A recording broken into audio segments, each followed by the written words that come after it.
किसी भी मुल्क की जो ब्यूरोक्रेसी होती है वो उसकी एक गवर्नमेंट के इंजन के तौर पे होती है। लेकिन पाकिस्तान के केस में जो ये पाकिस्तान की ब्यूरोक्रेसी है वो जस्ट लाइक फ्यूडलिज्म, जैसे मैंने अपनी पिछली एक वीडियो में कहा, वो उसके आगे जाने के बजाय उसको स्टेगनेंट रखने के, एक जगह रखने के में बहुत ज़्यादा रोल प्ले कर रही है। तो आज इस वीडियो में मैं आप लोगों के साथ मिल के एक्सप्लोर करूँगा इसका स्ट्रक्चर क्या है और ये कितनी एफिशिएंट है, और जो कुछ मेट्रिक्स हैं, इंटरनेशनल मेट्रिक्स जो होते हैं, उसकी बुनियाद पे ये इंडिया, चाइना और यूके की ब्यूरोक्रेसी से उसका क्या कंपैरिजन है। आज हम फिर डेटा में तो भी थोड़ा सा एनालाइज करेंगे, जैसे बाकी वीडियोस में मैं करता हूँ। वो थोड़ा नंबर्स में बताऊंगा गवर्नेंस के, पब्लिक सर्विस के, और जो पब्लिक का ट्रस्ट है ब्यूरोक्रेसी में पाकिस्तान में, वो कहाँ तक है, कहाँ किस लेवल पे खड़ा है। तो शुरू करते हैं। पहले तो थोड़ा सा मैं क्लियर कर दूं कि ब्यूरोक्रेसी जो हम बात करते हैं, ब्यूरोक्रेसी, ये ब्यूरोक्रेसी होती क्या है। इससे बेसिकली मुराद होती है हुकूमती अफसरों की, पब्लिक सर्वेंट्स की, और ये वो निज़ाम है जो कवान जो मुल्क के जो लॉज होते हैं जो नाफिज करते हैं और गवर्नमेंट को नाफिज करने में या उसको इम्प्लीमेंट करने में मदद करते हैं, और फिर आवाम को सर्विसेज, यानी कि जो पब्लिक को सर्विसेज प्रोवाइड करते हैं, मुहैया करते हैं। तो ये वो जो अफसर्स पे मुश्तमिल जो आपकी जो सर्विस होती है उसको ब्यूरोक्रेसी कहते हैं, सिस्टम। तो अब मैं ज़रा थोड़ा स्पेसिफिक होकर इस पार्ट में आऊँगा कि पाकिस्तान की जो ब्यूरोक्रेसी है उसका स्ट्रक्चर क्या है और ये किन चीज़ों पे मुश्तमिल है। तो जनरली जो है ये पाकिस्तान की ब्यूरोक्रेसी जो है वो दो पार्ट में उसे आप कह लें, वो है फेडरल और प्रोविंशियल ब्यूरोक्रेसी। फेडरल ब्यूरोक्रेसी जो है ये सेंट्रल गवर्नमेंट के अंडर काम करती है। यहाँ पे जो अफसर हैं वो सेंट्रल गवर्नमेंट के अंदर होते हैं। अक्सर मुख्तलिफ मिनिस्ट्रीज़ में या डिविजन्स के ज़रिए वो एम्प्लॉय किए होते हैं फेडरल गवर्नमेंट ने। यहाँ पे ये भी काफ़ी सिमिलर है इंडिया के स्ट्रक्चर से, बिकॉज दे जो है वो ओरिजिनली ब्रिटिश सिस्टम्स को उन्होंने कॉपी किया है दोनों मुल्कों ने। जो प्रोविंशियल ब्यूरोक्रेसी है पाकिस्तान में, ये मुख्तलिफ प्रोविंसेस पे, यानी कि जो उनके जो प्रोविंशियल गवर्नमेंट्स हैं, पंजाब की हो गई, सिंध की हो गई, खैबर पख्तूनख्वा की हो गई, बलूचिस्तान की, ये उनके एम्प्लॉयड ऑफिसर्स पे मुश्तमिल होती है जो उनके लिए, प्रोविंशियल गवर्नमेंट्स के लिए काम करते हैं। तो ये पाकिस्तान की ब्यूरोक्रेसी का जो एलीट हिस्सा जो है ना, वो एक सो कॉल्ड CSS उसे कहते हैं, सेंट्रल सुपीरियर सर्विसेज पाकिस्तान में कहा जाता है, जो बेसिकली एक बहुत ही ज़्यादा कॉम्पिटिटिव एग्ज़ाम है। ICS से उसे, अगर आप इंडिया से अगर कंपेयर करें तो ये ICS से मिलता जुलता है। और ये कॉम्पिटिटिव एग्ज़ाम के ज़रिए यहाँ पे इसमें रिक्रूट किया जाता है। CSS के जो ऑफिसर्स होते हैं वो मुख्तलिफ ग्रुप्स में उन्हें पोस्ट किया जाता है, जैसे कि हो गया पाकिस्तान एडमिनिस्ट्रेटिव सर्विसेज हो गई, पुलिस सर्विस हो गई, फॉरेन सर्विस हो गई, इनलैंड रेवेन्यू, कस्टम्स, ऑडिट्स वगैरह वगैरह। ये जो है वो सेंट्रल सुपीरियर सर्विसेज में आते हैं। तो अब ये फेडरल, प्रोविंशियल और CSS के अलावा जो थोड़ी सी अदर सर्विसेज हो गई हैं, वो स्पेशलाइज्ड ब्यूरोक्रेसी अगर उसे कह लें, तो वो भी ब्यूरोक्रेसी ओवरऑल पाकिस्तानी ब्यूरोक्रेसी जहाँ है में आती है। स्पेशलाइज्ड ब्यूरोक्रेसी जिसमें जुडिशरी, यानी कि कानून नाफिज करने वाले अदारे से कह लें, आर्म सर्विसेज, डिफेंस एडमिनिस्ट्रेशन के लिए जो लोग होते हैं, और टेक्निकल केडर्स के कुछ लोग हैं जैसे कि हेल्थ, एजुकेशन वगैरह भी ये स्पेशलाइज्ड ब्यूरोक्रेसी में आते हैं। तो अब जो की कैरेक्टरिस्टिक अगर हम बात करें ना, कि ये तो मैंने बता दिया कि ये स्ट्रक्चर क्या है, उसके बाद की कैरेक्टरिस्टिक क्या है पाकिस्तानी ब्यूरोक्रेसी के। तो फर्स्ट जो है वो काफ़ी ज़्यादा इंडियन ब्यूरोक्रेसी भी मिलता है, काफ़ी ज़्यादा हायरार्किकल स्ट्रक्चर है, ब्यूरोक्रेसी बहुत ज़्यादा सेंट्रलाइज्ड और हायरार्किकल होती है पाकिस्तान में। ये वही जो ब्रिटिश ICS, इंडियन सर्विस के सिविल सर्विस के मॉडल पे मबनी है। और यही रैंक्स जो हैं इसमें आते हैं, अगर देखें तो वो BPS यानी कि बेसिक पे स्केल एक होता है, BPS 1 से लेके BPS 22 तक होती है, जिसमें 22 है वो सबसे ज़्यादा और सबसे ऊपर का ग्रेड है। मिसाल के तौर पे जैसे फेडरल सेक्रेटरी जो अगर कोई हो वो BPS 22 का होगा। जो सेकंड कैरेक्टरिस्टिक बहुत इंपॉर्टेंट है, और ये आगे जाके मैं बताऊंगा कि ये एक थोड़ा सा ड्रॉबैक भी है पाकिस्तानी ब्यूरोक्रेसी में। जनरली अगर देखा जाए तो जर्नलिस्ट डोमिनेट करते हैं। तो इवन ये कि एक्सपर्ट फील्ड में भी जर्नलिस्ट लोगों को ज़्यादातर देखा गया है, PAS में ख़ास तौर पे, एडमिनिस्ट्रेटिव सर्विसेज में। इस वजह से ये एक नेगेटिव साइड पे भी लेके जाता है, और वो मैं जैसे कहा कि मैं ड्रॉबैक उसके बारे में बताऊंगा आगे जाके। और थर्ड और फाइनल जो कैरेक्टरिस्टिक है पाकिस्तानी ब्यूरोक्रेसी का, वो पावर और इन्फ्लुएंस। तो बहुत सारे लोग पाकिस्तान में इवन वेल ऑफ ब्यूरोक्रेसी और CSS के एग्ज़ाम में देखा गया है कि वो आते ही इस वजह से हैं, वो इस पर्टिकुलर कैरेक्टरिस्टिक की वजह से और वो ये है कि वो पावर और इन्फ्लुएंस जो है पाकिस्तान में ब्यूरोक्रेट्स के पास बहुत ज़्यादा है।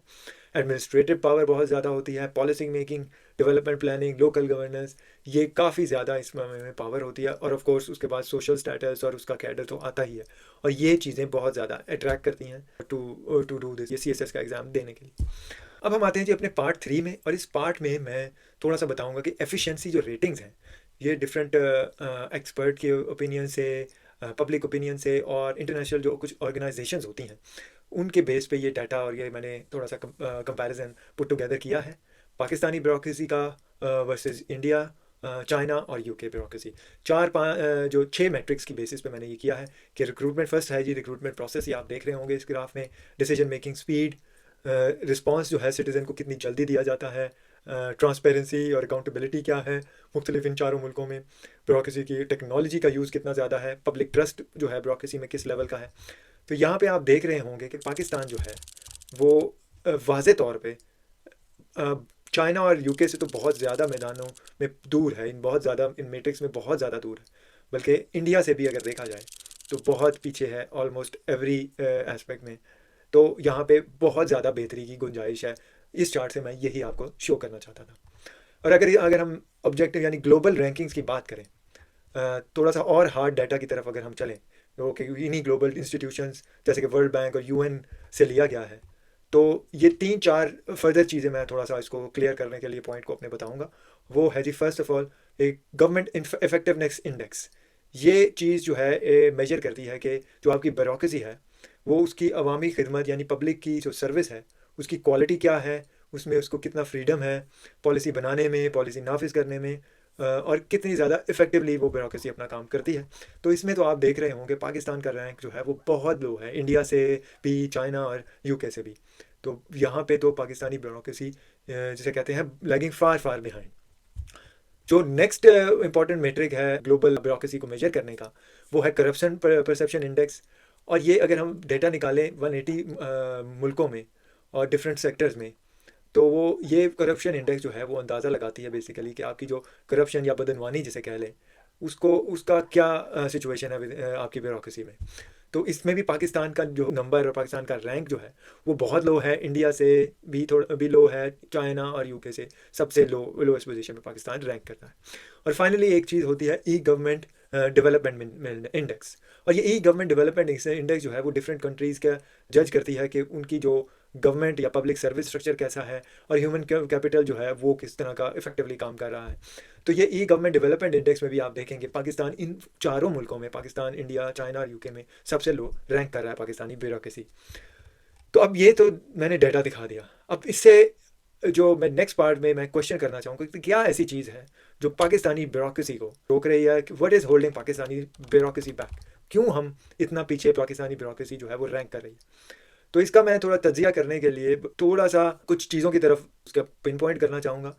और वो है जी मेरी नज़दीक फर्स्ट तो ये है जी slow decision making. Pakistani bureaucracy में, पब्लिक सर्विसेज में, एडमिनिस्ट्रेशन सर्विसेज में देखा गया है कि फ़ैसले बहुत देर से होते हैं, रेड टेप बहुत ज़्यादा है और रुकावटें बहुत ज़्यादा हैं। उससे क्या होता है, वो नेक्स्ट पॉइंट है लो पब्लिक ट्रस्ट। अक्सर अवाम जो है वो इदारों से बहुत ज़्यादा उस पर डिस्ट्रस्ट शो करते हैं, और उसकी वजह वही है कि नेक्स्ट पॉइंट जो मैं बोलना चाहूँ वो पॉलिटिकल इंटरफेरेंस बहुत ज़्यादा है, और जो कोई जवाबदेह नहीं है, तो वो पॉलिटिकल इन्फ्लुएंस की वजह से ब्यूरोक्रेसी बहुत ज़्यादा हिस्टोरिकली और प्रेजेंट भी फैसले करती है, इस वजह से पब्लिक ट्रस्ट लो है। नेक्स्ट जो कि डेटा से भी मैंने दिखाया वो करप्शन है, हर सतह पे बहुत ज़्यादा है विद इन ब्यूरोक्रेसी। अगर हम ट्रांसपेरेंसी इंटरनेशनल की रिपोर्ट देखें, करप्शन इंडेक्स में पाकिस्तानी जो ब्यूरोक्रेसी है वो 133rd पे रैंक करती है आउट ऑफ 180 कंट्रीज़। और इसी वजह से जो मेरिट की बेस पे फैसले होते हैं, मेरिट की बेस पे प्रमोशन होती है, वो नहीं है, जो कि नेक्स्ट पॉइंट है जो कि पाकिस्तानी ब्यूरोक्रेसी को होल्ड बैक कर रहा है। और फाइनली जो मैंने शुरू में थोड़ा सा बात किया था कैरेक्टरिस्टिक में, कि पाकिस्तानी ब्यूरोक्रेसी में स्पेशलाइजेशन की बजाय जर्नलिस्ट को प्रेफर किया जाता है, जर्नलिस्ट लोगों को जो थोड़े थोड़े चीज़ों में अबूर रखते हो, हरफन मौला जिसे कहते हैं उर्दू में, बजाय के स्पेशलाइज्ड एक्सपर्ट लोग जो कि अपनी फील्ड में एक्सपर्ट हों। तो ये भी चीज़ जो है वो एफिशिएंसी को लो कर रही है ब्यूरोक्रेसी ओवरऑल। और फाइनली वो पॉइंट जिसको आज की दुनिया में बहुत इंपॉर्टेंट जिसे समझा जाता है और जो कि बहुत इंपॉर्टेंट है, वो है कि लिमिटेड डिजिटल इंफ्रास्ट्रक्चर है पाकिस्तानी ब्यूरोक्रेसी में। हालांकि इस पॉइंट पे थोड़ी सी बेहतरी हो रही है, स्पेशली जो कुछ पिछले साल हैं उनमें थोड़ी सी बेहतरी नज़र आई है, मगर अगर हम मुआवजना करें, कंपैरिजन करें दूसरी दुनिया से, चाइना, यूके और इवन के इंडिया से इस मामले में, तो इसमें भी बहुत पीछे है पाकिस्तानी ब्यूरोक्रेसी। तो क्या अब किया जा सकता है, वो क्या ऐसे कह सकते हैं कि पाथ फॉरवर्ड है पाकिस्तान के लिए? यहाँ तो काफ़ी जो पॉइंट आउट किए काफ़ी चीज़ें जो कि पाकिस्तान को ब्यूरोक्रेसी सिस्टम को होल्ड बैक कर रही हैं, मगर जिसे कहते हैं ना, light at the end of the tunnel.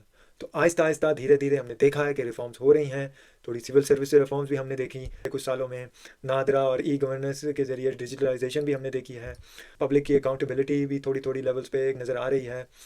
मगर इसमें अभी भी जुडिशरी मीडिया बहुत पीछे हैं, तो इसमें बहुत ज़्यादा बेहतरी की गुंजाइश है। और फाइनली थोड़ा सा जो इसमें पॉइंट है जिसमें बहुत ज़्यादा बेहतरी की गुंजाइश है, वो जस्ट लाइक मैंने फ्यूडलिज्म की बात की, यहाँ पे भी स्ट्रक्चरल रिफॉर्म करनी बहुत ज़रूरी है पाकिस्तानी ब्यूरोक्रेसी सिस्टम में, टू गेट रेड, और यानी कि उसको निकालने के लिए बहुत ज़्यादा इश्यूज मैंने पॉइंट आउट किए अर्लियर। तो टू कंक्लूड, इवन दो कि पाकिस्तान की जो ब्यूरोक्रेसी है फंक्शनल है, मगर ऑप्टिमल नहीं है। इंडिया, चाइना और ख़ासतौर पर यूके के मुकाबले में फ़र्क मैंने दिखाया बहुत वाज़ेह है। अब तक ये सोशल रिफॉर्म्स के रास्ते में एक बहुत बड़ी रुकावट रही है पाकिस्तान में, और असल में किसी भी बड़ी तब्दीली या रिफॉर्म के लिए एक रोक बनी रही है। लेकिन सही रिफॉर्म, टेक्नोलॉजी के यूज़ और सियासी विल, यानी कि पॉलिटिकल विल अगर होगी, तो इसको रिफॉर्म करके बल्कि करना पड़ेगा कि ताकि मुल्क को आगे लेके जाया जाए। और ये अदरवाइज़ पाकिस्तानी ब्यूरोक्रेसी जैसा कि वो अपनी हिस्ट्री से, इंसेप्शन से चली आ रही है, ये पाकिस्तान की जो आगे बढ़ने के लिए और आगे बढ़ने में वन ऑफ द हर्डल्स, यानी जिसे एक रुकावट के तौर पे अपना रोल अदा करती रहेगी। Thank you.